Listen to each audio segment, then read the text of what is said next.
আসসালামু আলাইকুম everyone, welcome back to my another blog. কেমন আছেন সবাই? আশা করছি সবাই অনেক বেশি ভালো আছেন।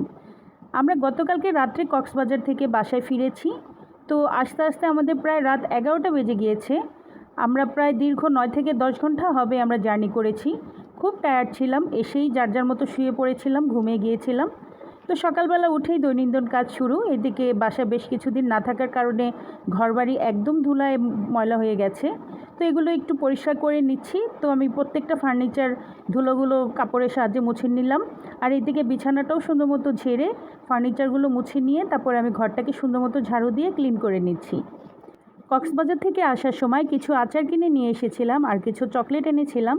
তো এগুলো একটু দেখে নিচ্ছি। এখানে বড়ের মিক্সড আচারগুলো ছিল আর বেশ কিছু চকলেট ছিল এখানে, এগুলো মিক্সড চকলেট সবগুলো এনেছি। তারপর এখান থেকে চলে যাব মায়ের বাসায়। আম্মু ফোন করেছে, আম্মু বলেছে আমি যেন আম্মুর এখানে যেয়ে নাস্তা করি। তো মায়ের বাসায় এসেই দেখছি খুব সুন্দর নাস্তার আয়োজন। এখানে ছিল গরুর মাংসের ভুনা খিচুড়ি আর এখানে ছিল গরুর মাংস ভুনা। এগুলো আমার মাওইমার বাসা থেকে আমাদের জন্য সকালে নাস্তার জন্য পাঠিয়েছে। আর আম্মু সাদা রুটি, তারপরে শুটকির ভর্তা, ডাল ভুনা এগুলো করেছিল। সকালবেলা এত সুন্দর একটা নাস্তা দিয়ে সকালটা শুরু করছি, খুব ভালো লাগছে। আমার মাওই মায়ের হাতের এই ভুনা খিচুড়িটা আমার কাছে ভীষণ ভালো লাগে। ওনার রান্না খুবই মজা, মাশাআল্লাহ। যতবার ওনার হাতের রান্না খেয়েছি আমার কাছে ভীষণ ভালো লেগেছে। আলহামদুলিল্লাহ, সকালবেলা এত সুন্দর একটা নাস্তা দিয়ে সকালটা শুরু করলাম। তো নাস্তা খাওয়া শেষ করে আমি কিচেনে চলে যাব দুপুরে রান্না করার জন্য। এখানে যা যা রান্না করব সব কিছুই রেডি করে নিয়েছি। আজকে আমার আম্মুর শরীরটা ভালো না, তাই বলছিল তুমিই রান্না করো, আমি আজকে আর রান্না করব না। তাই চলে আসলাম আমি রান্না করার জন্য। আজকে আমি ইলিশ মাছ দিয়ে কাঁকরোল দিয়ে ঝোল রান্না করব। আর পুঁই শাক দিয়ে মাছের মাথাটা দিয়ে রান্না করব। তাই এই তো পুঁই শাক রান্নাটা বসিয়ে দিয়েছি। ইলিশ মাছের মাথা দিয়ে আমি আমাদের এই গাছের পুঁই শাকটা খুব সুন্দর মতো রান্না করে নিয়েছি।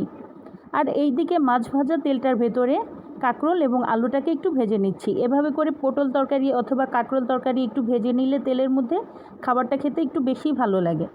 এদিকে বাটা মশলাগুলো দিয়ে দিলাম। এখানে দিয়েছিলাম হলুদ মরিচের গুঁড়া, স্বাদ মতো লবণ, আর দিয়েছি ধনিয়া গুঁড়া।